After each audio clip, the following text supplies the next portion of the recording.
Hello po. I-share ko lang po sa inyo yung nangyari sa akin kahapon, yung sa huling videos ko. Kasi nung kasalukuyang may mga missile attack dito, halos araw-araw may siren dito sa Tel Aviv. Nung time nga na yun, talagang matatakot ka rin eh.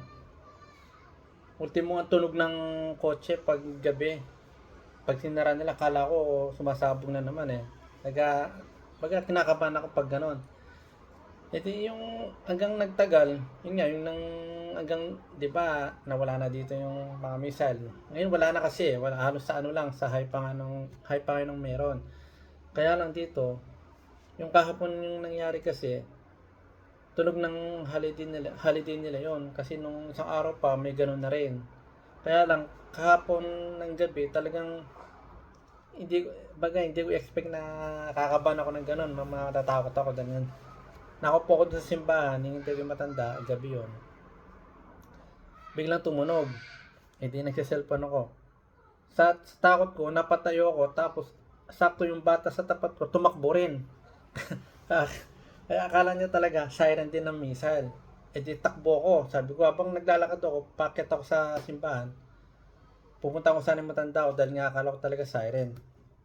Sabi ko, i-video ko para at least may ano ako, sabi ko, kahit paano. Ang pinagtatakan ko habang nasa na ako doon sa tapat, yung mga tao doon nakatayo lang, hindi sila umaalis. Sabi ko, kung mapapansin niyo yung video ko, malapit na ako doon sa may CR. CR ng ano yun eh, ng simbahan doon sa Beth Knesset. Doon sa simbahan matanda ko.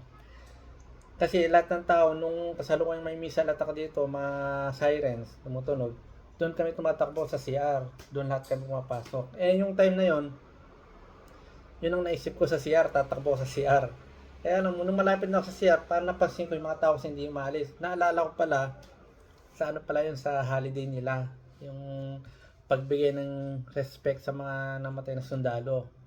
Kaya pag tumunog yun, yung mga tao dito, kahit na nasa daan ka, nagda-drive ka, kailangan mong huminto at lumabas sa sakyan mo, tumayo. Yun ang simbolo ng sound nilang ganon. Kaya, pero ang nangyari kasi sa akin kahapon, para ako nagka-phobia. Pag tunog pa lang yun, talagang naligaga na ako, tumayo.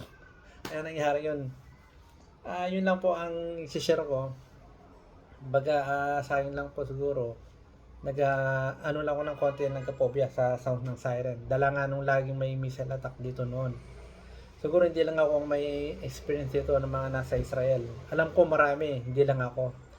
Yun lang po aking i-share. At medyo natambay ako. Ang dami kong nalagpasan na araw na hindi ako nakapag-share. Wala na akong maisip.